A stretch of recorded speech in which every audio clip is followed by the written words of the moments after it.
¿Te pasó alguna vez o te ha pasado que ante decisiones importantes de la vida tratas de descubrir cuál es la voluntad de Dios, qué decisión debes tomar? Y en realidad para nosotros los cristianos, no solo ante decisiones importantes, sino en el día a día nosotros queremos descubrir cuál es la voluntad de Dios para nuestra vida, en todas las decisiones que tenemos que tomar.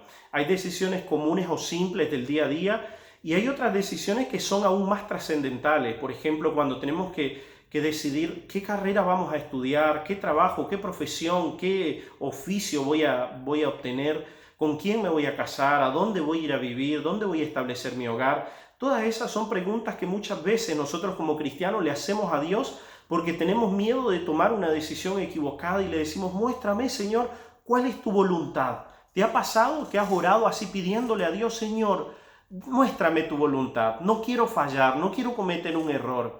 Bueno, como cristianos sinceros, creo que siempre vamos a querer descubrir la voluntad de Dios.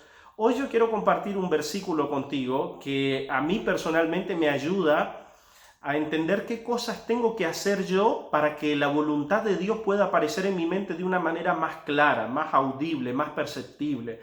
Ese versículo se encuentra en el capítulo 12 de Romanos, el versículo 2 dice así: no os conforméis a este siglo, sino transformaos por medio de la renovación de vuestro entendimiento para que comprobéis cuál sea la buena voluntad de Dios, agradable y perfecta. Quiero pensar en tres acciones que el apóstol Pablo nos recomienda tomar para que la voluntad de Dios pueda aparecer clara en nuestra mente, para que podamos distinguirla de una manera muy clara. Primero él dice, no se conformen a este siglo. Hay otras versiones, por ejemplo, la Nueva Traducción Viviente dice así: no imiten las conductas ni las costumbres de este mundo. Cuando dice no os conforméis a este siglo, la palabra siglo también se puede tomar como este mundo. Bueno, lo primero que el apóstol Pablo dice, no se conformen a las conductas o a la manera en que vive el mundo. En la Biblia, el mundo es presentado como el reino de Satanás, porque dice que él es el príncipe de este mundo y está en antagonismo con el reino de Dios.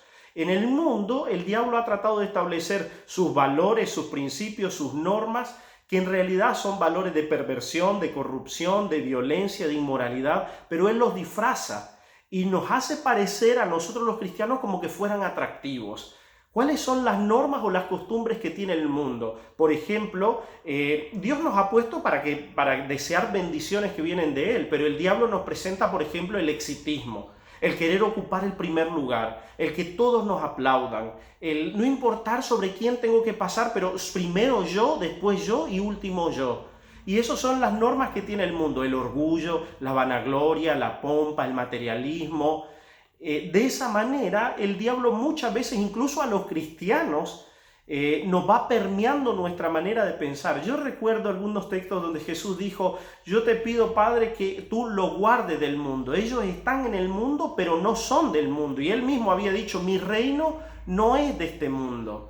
Entonces, una de las cosas que Pablo presenta es que nosotros no podemos vivir de acuerdo a la manera o a las normas que tiene el mundo para guiarse. Cuando nuestra mente está permeada, porque claro, vivimos en una ciudad donde nos presentan casas, autos, el materialismo, el exitismo, lo que las personas alcanzan, muchas veces los cristianos podemos llegar a confundirnos y entonces empezar a tener esos objetivos en nuestra vida. Y cuando voy a buscar una casa, yo le pido: ¿cuál es tu voluntad? Pero ya mi mente está permeada por los principios que tiene la gente del mundo para tener una casa, que esté en una gran ciudad, que sea populosa, en un vecindario bueno, una casa grande, de lujo, y a veces gastamos hasta lo que no tenemos para ese tipo de cosas. Lo mismo para decidir una carrera o para diferentes cosas que tenemos que decidir: cuándo me voy a casar, con quién, qué valores voy a tomar en cuenta, ¿sí? La Biblia nos dice, el apóstol Santiago dice: ustedes no pueden amar al mundo porque la amistad con el mundo es enemistad con Dios.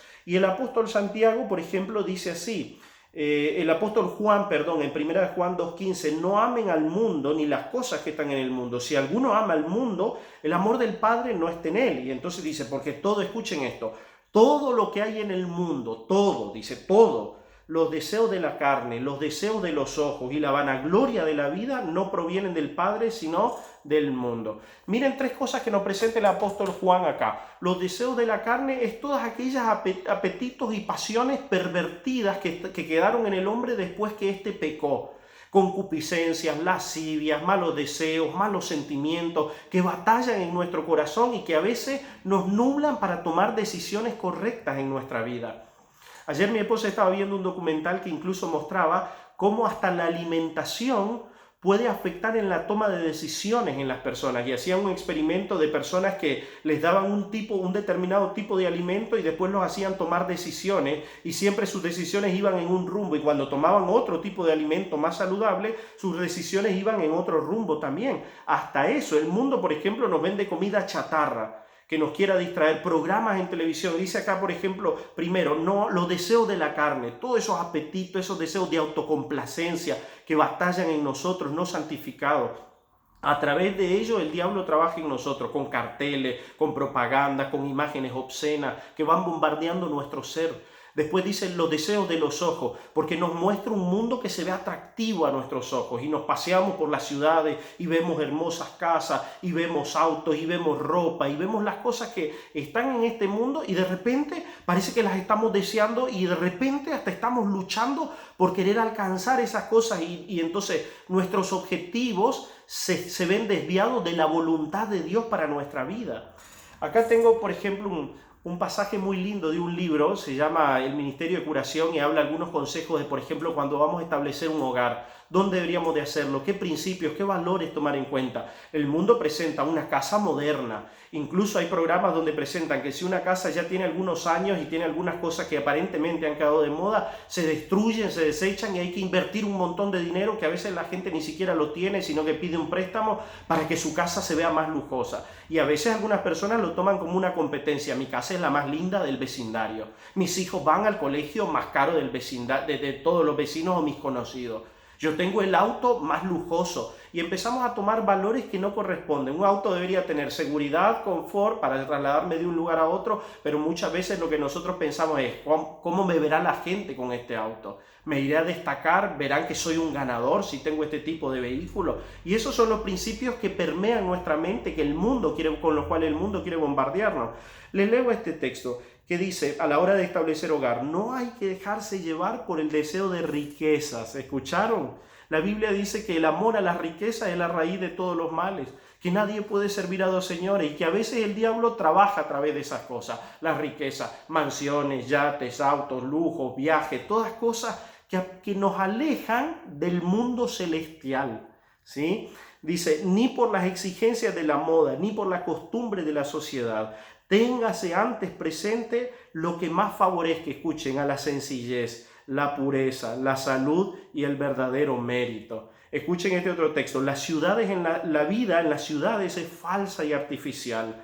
La intensa pasión por el dinero, el torbellino y el afán de los placeres, la fiebre de la ostentación, el lujo y el derroche y el despilfarro son otras tantas fuerzas que impiden a la mayoría de la humanidad que cumpla el verdadero fin de la vida. ¿Escucharon esto? La vida en las ciudades es falsa y artificial. La intensa pasión por el dinero, el torbellino del afán y los placeres bombardean nuestra vida. Fíjense ustedes algo, los hombres de Dios, los grandes hombres de Dios, ¿dónde Dios los educó?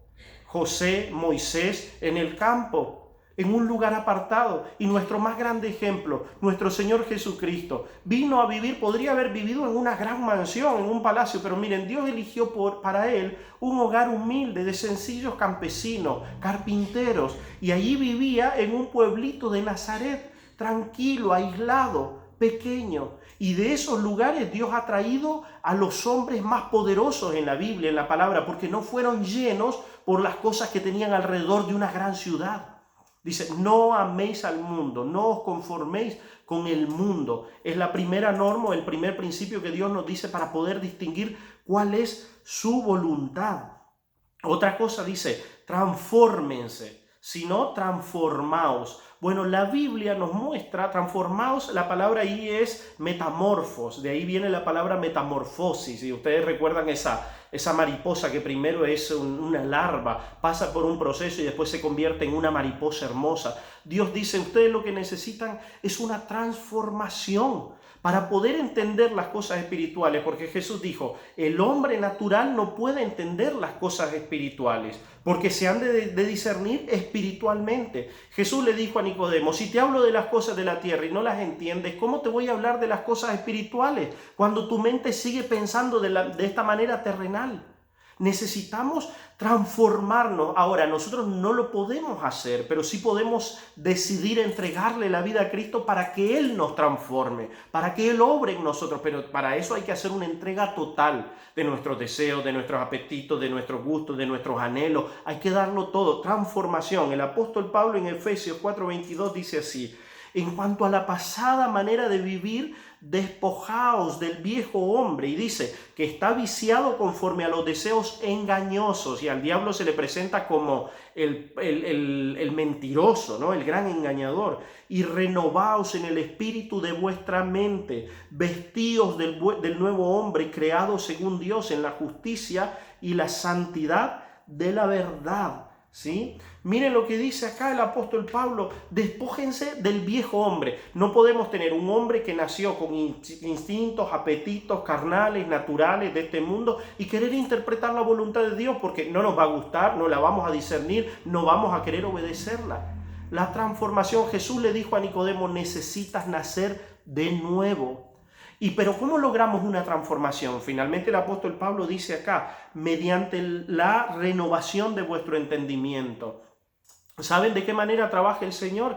Llegando a nuestra mente para hacer que nuestra razón y nuestra conciencia la pueda entender. ¿Pero cómo? Trayéndonos la verdad. Jesús dijo que su palabra es la verdad y que el diablo nos trata de engañar con sofismas y teorías engañosas de este mundo que confunden nuestra mente. Y él dijo, el Espíritu Santo los va a guiar a toda la verdad y Él los va a convencer. La manera de que nuestro entendimiento pueda ser renovado es estudiando la Biblia en oración, pidiéndole al Espíritu Santo que nos guíe. Cuando nuestra mente se satura, no del mundo, no del orgullo, no de la tentación, no de la vanagloria, sino de los principios que están en la Biblia, la sencillez, el amor, el servicio, la abnegación, el sacrificio, y empezamos a leer cómo vivió Moisés en el desierto, cómo José fue amante hacia sus hermanos y los perdonó. Empezamos a leer cada uno de los personajes. Pablo, cuán misionero era. Empezamos a ver a un Daniel que confiaba aún en el pozo de los leones. Nuestra mente ya no quiere alcanzar los objetivos que la gente busca en el mundo, sino la santidad, la sencillez, el amor, la abnegación, la humildad, ese tipo de cosas. Jesús dijo, conoceréis la verdad y la verdad os hará libres. Y eso es lo que el Señor está queriendo hacer, renovar nuestro entendimiento. Y entonces me acerco al final, dice, cuando ustedes hagan estas tres cosas, no vivir conforme al mundo, cuando ustedes permitan que Dios los transforme, cuando renueven su entendimiento cada día, entonces ustedes van a comprobar cuál es la buena voluntad de Dios, agradable y perfecta, dice acá. ¿Sí? Cuando vamos a decidir una carrera, cuando ya no vivimos conforme al mundo, cuando hemos sido transformados, cuando nuestra mente es renovada, ya no vamos a buscar la carrera que nos dé más estatus, que nos dé más dinero, más prestigio, sino vamos a pensar, esta carrera está de acuerdo a mis dones, con esto que voy a estudiar, ¿puedo servir al Señor y a la humanidad? Cuando voy a casarme, a veces las personas buscan una pareja en el mundo porque es una persona que es la más linda o es el más popular, el más adinerado, el más exitoso, porque viene de una familia de prestigio, conocida, porque es alguien que vive en el primer mundo y me va a llevar ahí, si yo vivo en el llamado tercer mundo en nuestro planeta, y empezamos a tener valores que no están de acuerdo a la voluntad de Dios para elegir una pareja. Y entonces buscamos el temor de Dios, la sencillez, la humildad, la abnegación, las cosas que tengan valores eternos en esa persona, y en base a eso decidimos con quién yo me voy a casar. Y de esa manera, cuando vamos a buscar una casa, ya no buscamos el mejor vecindario, la ciudad más populosa y más cosmopolita aparentemente, no. Buscamos entonces el lugar donde haya menos tentaciones, donde pueda criar a mis hijos con un carácter conforme al carácter del Señor, enseñarle principios eternos, donde nos regocijemos en las obras no de los hombres, sino en las obras de Dios. Que Dios te pueda dirigir es mi deseo y oración, y que Él nos pueda revelar cuál es su clara voluntad para nosotros. Cuando vivamos de esta manera vamos a entender los propósitos de Dios para nuestra vida, y cuando tengamos que tomar una decisión, con quién me voy a casar, dónde voy a estudiar, qué carrera, dónde voy a vivir, y estemos pensando que hay que elegir algo que esté de acuerdo a los principios del Señor, Dios se va a manifestar y nos va a abrir una puerta y nos va a decir: este es el lugar, esta es la persona, esta es la carrera, y Él va a guiar nuestra mente, que ya estará en sintonía con Él. Que Dios te bendiga, hermano querido, es mi deseo y oración, y que tengas un día lleno de bendiciones en compañía del Señor, y toda tu vida pueda ser dirigida por Él. Bendiciones para todos. Chao, chao.